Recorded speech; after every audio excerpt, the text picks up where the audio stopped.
My name's Juan. I'm originally from Colombia, South America. I was born there, but I was raised in the United States. Um, I'm 21 years old, and I am a yoga teacher. All right, so you're a yoga instructor. How did you get into yoga?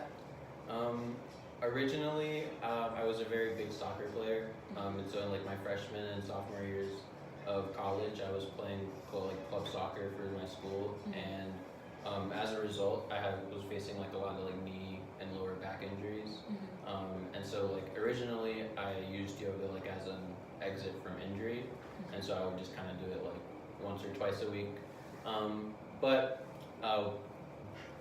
But I really didn't know about like a lot of the mental benefits that it had, because I wasn't into practices like meditation or even thinking about this sense of just like living in the present moment. That idea was never really like big in my life.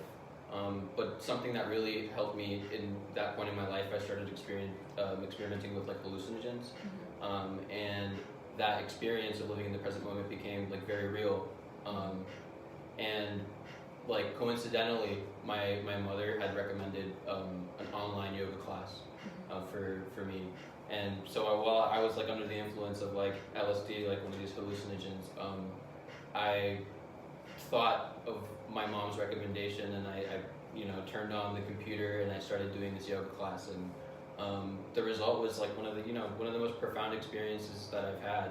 I just really it was the first time I really was able to plug into my body. Okay, so before you were instructing, when you were first starting yoga, and you were like going to classes and stuff, did you ever notice anything about gender in the yoga studio? Oh, definitely. Like pretty much like 80 to 90% of everyone who goes to a yoga studio, especially when I was living over in like North Carolina on the East Coast, were females. Like here in Colorado, you have a little bit more of like there's a little bit more guys, but for the most part, it's still women who do show up. And so that's a pretty common example of like gender in the yoga studio. And then like even with teachers, when you look at teachers, most are females. You have like we're underrepresented males in teaching and in students.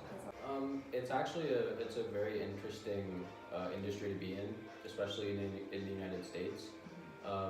Yoga is historically actually a male practice. It was developed in India for since 2,000 years, and so this practice was primarily just passed down from one male member to another male member, and there's these big schools called ashrams, and women weren't allowed to actually practice this this whole philosophy on life.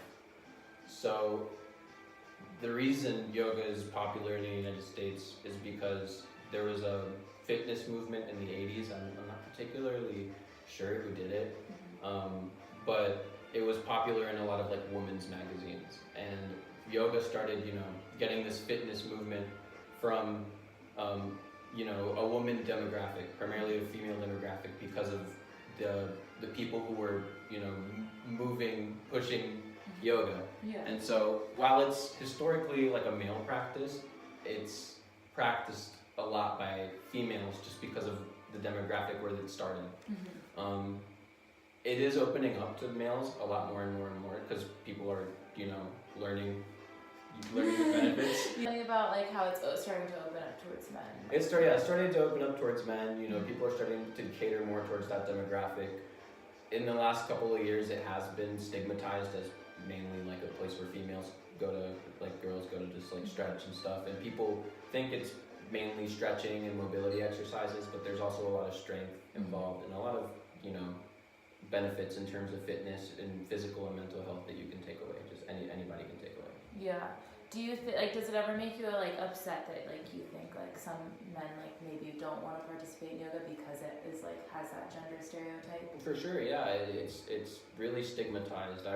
If I was talking to like my friends back in Charlotte, North Carolina, they'd be like, "Oh, is it yoga?